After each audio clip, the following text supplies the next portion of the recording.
The text arrived at midnight, breaking through the silence with a vibrating hum that sent a jolt through Alex's chest.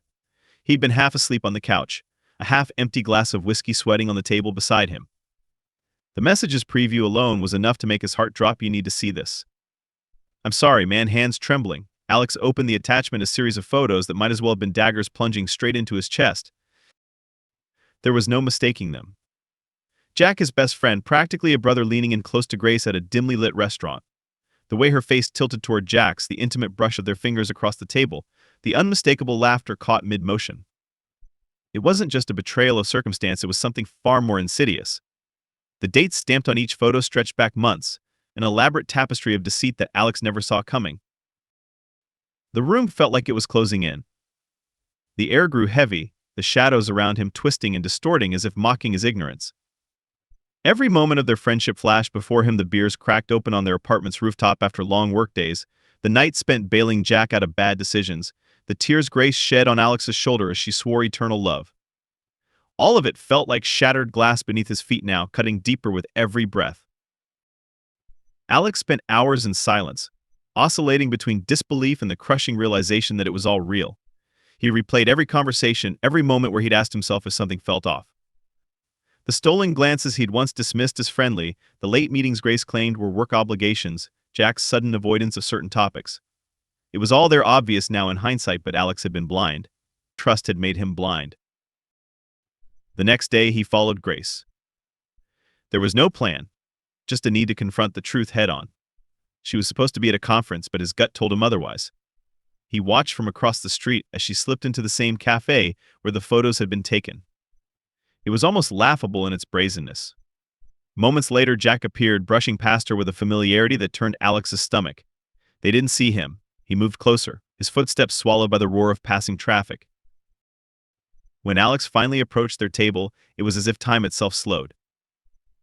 Grace's eyes widened first, shock quickly giving way to horror. Jack shot to his feet, an unconvincing mask of surprise plastered on his face. The silence was heavy enough to choke on. You couldn't even pretend to hide it. Alex's voice was low, each word sharper than a blade. He looked from Grace to Jack, fighting to keep the bile rising in his throat from betraying his turmoil. "Alex, this isn't..." Grace started, but words failed her. Guilt twisted her features. Whatever excuses she'd prepared faltered beneath the weight of reality. Jack stepped forward, hands raised as if that would placate the situation. "It's not what you think," he said, a pathetic cliche that ignited a fresh wave of fury in Alex. "Not what I think," Alex spat, his fists clenched. "You've been screwing each other behind my back for months, and it's not what I think. Explain it to me, Jack. I'd love to hear how betraying your best friend is a misunderstanding." Jack faltered. He had no words, just a slack-jawed expression that spoke volumes about his guilt. Grace turned away, tears streaking her face. But Alex didn't want her tears. He didn't want explanations. He wanted out of the tangled mess of lies and betrayal. He walked away before the anger consumed him, but not before catching Jack's last attempt at an apology. "It just happened," Jack pleaded, a hollow echo that made Alex's skin crawl. "It just happened." The words looped in Alex's mind as he drove aimlessly, streets blurring past. He didn't remember going home, but suddenly there he was, standing in his kitchen, staring at old photos of the three of them on the refrigerator door. Every smile, every memory now poisoned. Hours passed. When dawn broke through the window, the numbness finally gave way to something else: clarity. Alex had spent years investing in Jack, both as a friend and a business partner. He'd covered for Jack's reckless spending, introduced him to key connections, and saved his failing ventures more times than he cared to count. This betrayal was more than personal, it was a debt that would be paid. Alex spent the next week meticulously reviewing everything that tied him to Jack: financial records, business contracts, shared projects. Jack's business had always been a precarious balancing act.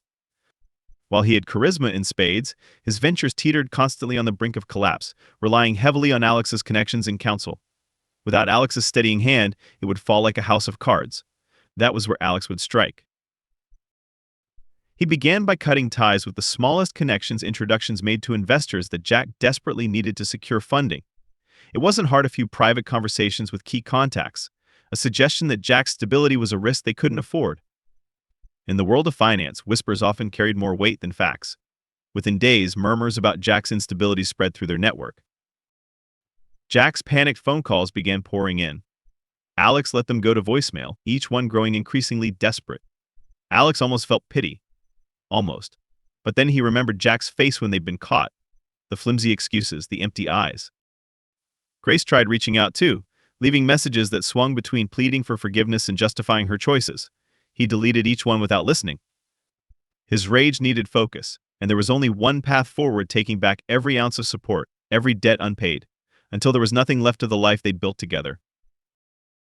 Alex contacted the suppliers who worked with Jack's small distribution firm and renegotiated contracts to his advantage. He knew exactly where Jack's vulnerabilities lay, every gap he'd helped him paper over. Without Alex's assurances, the cracks began to show. Deadlines slipped, key accounts wavered, and creditors circled like vultures. Jack tried everything: angry texts, pleading emails, surprise visits to Alex's office that security turned away. The final blow came when Alex orchestrated a series of missteps in Jack's most important contract, ensuring he missed a major shipment that would incur crippling fines. Jack's last lifeline snapped. Jack's desperation was palpable. Within days of his most critical contract imploding, rumors of his collapse spread like wildfire. The business community, once intrigued by his charm and connections, now turned cold, wary of aligning themselves with a man teetering on financial ruin. Jack no longer appeared confident. The stress etched lines deep into his face, his clothes hung looser, and the shine in his eyes was replaced by dull exhaustion. Alex watched it all unfold from the sidelines with a detached satisfaction. This was what betrayal earned. But satisfaction was fleeting. At night, Alex lay in bed with his thoughts a twisted reel of memories looping endlessly. He'd once confided everything to Jack, believed he could count on him no matter what. Jack's betrayal turned every cherished moment into something warped, leaving Alex hollow even as he extracted his revenge. The cost of his vengeance was beginning to show in unexpected ways. Old friends avoided him, sensing something dark and dangerous in his demeanor. His work performance was erratic. Colleagues whispered about his fraying edges, but Alex didn't care. He was too far down the path he'd chosen. One evening, as Alex sifted through legal documents that would cut off the last of Jack's financing options, Grace appeared at his doorstep. She looked gaunt, shadows under her eyes telling the story of many sleepless nights. Alex's gut tightened, and for a moment he almost shut the door in her face. But curiosity and something he couldn't name held him back. "I need to talk," she said, her voice raw and desperate. Alex stepped aside, the silence between them thick as she entered. She stood in the living room, eyes scanning the familiar space with the air of someone visiting a grave. "What do you want?" Grace's voice was cold, clipped. "I'm not here to beg," she said, arms wrapped around herself. I can't stand by anymore. Whatever you're doing to him, it's killing him. He's not handling it." "He's not handling it," Alex laughed, the sound sharp and brittle. "What did you think would happen? That we'd all go back to normal? That your little affair wouldn't have consequences?" It wasn't a little affair. Her eyes burned with a mix of guilt and defiance. It was a mistake, but it wasn't meaningless. "Don't try to justify it," Alex snapped, his anger rising. "You both destroyed everything, and now you expect sympathy." "I don't expect anything," she whispered. "But I need you to know that I never wanted this." Alex turned away, staring out the window as rain began to fall. He remembered the moments when he'd trusted her most, the night they'd talked about their future, the nights she'd comforted him when work was overwhelming. It made everything so much worse. "Leave," he said, his voice hard. "Alex, leave, or I'll make sure you and Jack lose more than you already have." His words were cold, venomous, and they cut deep. Grace's expression crumpled, and for a fleeting second Alex saw the person he'd once loved. But she turned and left, closing the door softly behind her, and that person faded into memory. Jack's downward spiral accelerated. He sought solace in alcohol, each night spent drowning in liquor and regret. The strain between him and Grace grew unbearable. They fought, constantly screaming matches that spilled into public view, leaving no doubt of their fractured relationship. Alex watched from the periphery, the cold satisfaction he once felt turning to something uglier. Revenge had consumed him, and now he was trapped in its shadow. Sensing Jack's desperation, Alex made a calculated move. He reached out under the pretense of reconciliation, offering to meet. Jack, eager for any lifeline, accepted. They met at a quiet bar, the dim lighting masking Jack's haggard appearance. "I don't know what you want from me," Jack said, his voice slurred but earnest. If you're here to gloat, just do it. I'm not here to gloat, Alex leaned forward, every word precise. I'm here to help you salvage what's left. Jack blinked, suspicion clouding his eyes. Why would you help me now? Because I know you better than anyone, Alex said, a bitter smile playing at his lips. I know what you need. And maybe, just maybe it's not too late. It was all a lie, of course. Over the next few weeks, Alex fed Jack false promises, bad business leads, misdirected investments, a string of carefully timed missteps. Each one deepened Jack's financial troubles, driving him further into the abyss. Alex watched dispassionately as Jack fell for every trap.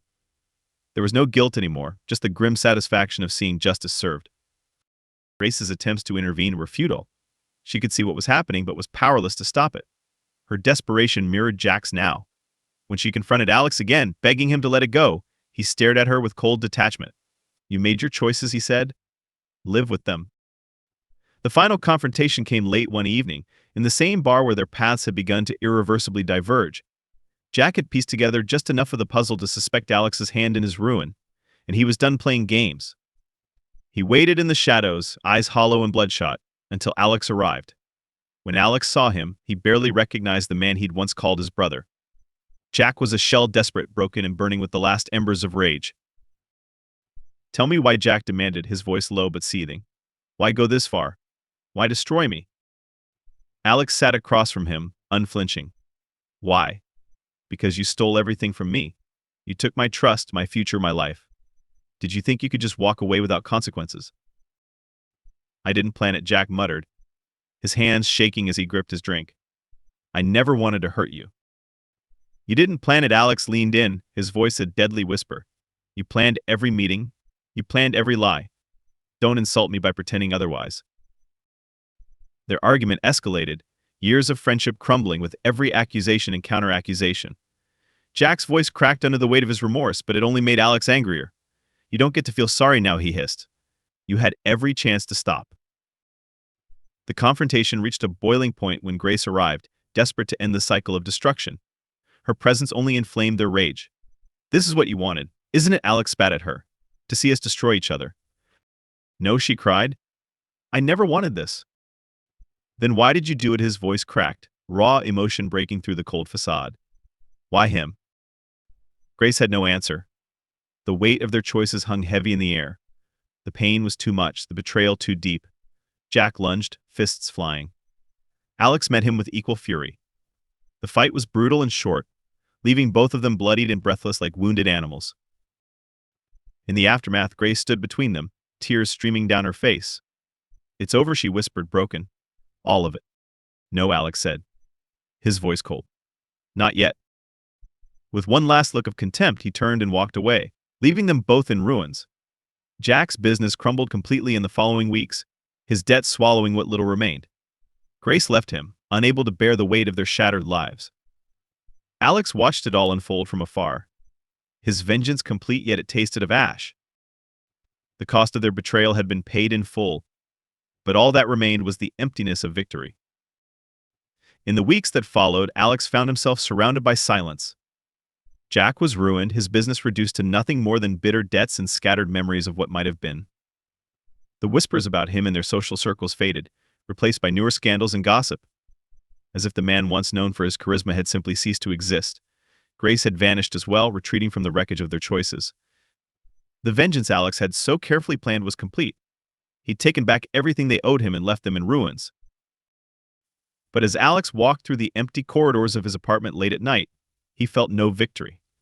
The thrill of revenge had turned sour, like a drink left too long to sit.